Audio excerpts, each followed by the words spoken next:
Hey guys, welcome back to my channel. ನಾನು ರೇಖಾ ಸಂಜಯ್.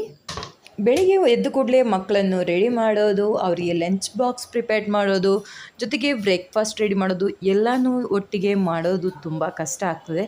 ಹಾಗಾಗಿ ನಾನು ಯಾವುದು ಈಸಿಯಾಗಿ ಆಗುತ್ತೋ ಅಂಥದ್ದೇ ನಾನು ಬೆಳಿಗ್ಗೆದ್ದು ಮಾಡಲಿಕ್ಕೆ ಟ್ರೈ ಮಾಡ್ತೇನೆ. ಅದೇ ಇವತ್ತು ನಾನು ಕ್ಯಾಬೇಜ್ ಪಲ್ಯ ಮತ್ತು ಜೊತೆಗೆ ಚಪಾತಿ ಮಾಡಿದ್ದೆ. ಒಂದು ವೇಳೆ ಲಂಚ್ಗೆ ಏನಾದರೂ ಗ್ರೇವಿ ಟೈಪ್ ಏನಾದರೂ ಮಾಡೋ ಪ್ಲ್ಯಾನ್ ಇದ್ದರೆ ನಾನು ಆ ಮಧ್ಯಾಹ್ನನೇ ಅವರಿಗೆ ಲಂಚ್ ಬಾಕ್ಸ್ ಕೊಡಲಿಕ್ಕೆ ಹೋಗ್ತೇನೆ.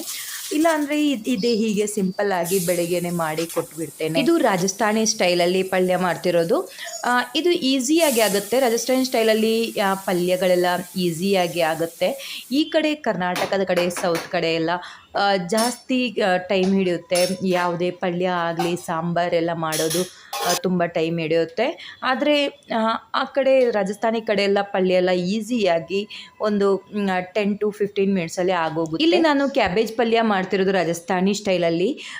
ಅದೇ ಇಲ್ಲಿ ಕರ್ನಾಟಕದ ಕಡೆ ಅಂದರೆ ಪಲ್ಯ ಆಗಲಿ ಅಥವಾ ಸಾಂಬಾರಾಗಲಿ ಸ್ವಲ್ಪ ಟೈಮ್ ಹಿಡಿಯುತ್ತೆ ಮಾಡೋದು. ಆದರೆ ಅಲ್ಲಿ ರಾಜಸ್ಥಾನ ಕಡೆ ಎಲ್ಲ ಹೀಗೆ ರುಬ್ಬೋದು, ತುರಿಯೋದು ಅಂಥದ್ದೆಲ್ಲ ಏನು ಕೆಲಸ ಇಲ್ಲ. ಮೆಣಸಿನ ಪುಡಿ, ಅರಶಿನ ಹಾಕಿದರೆ ಆಯಿತು, ಪಲ್ಯ ಆಗೋಗುತ್ತೆ.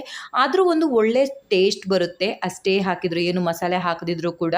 ಇದು ನಾನು ಮಾಡಿರೋದು ರಾತ್ರಿಗೆ ಉಳಿದಿರೋ ಚಪಾತಿನ ಕಟ್ ಮಾಡ್ಕೊಂಡು ಒಗ್ಗರಣೆ ಹಾಕಿರೋದು.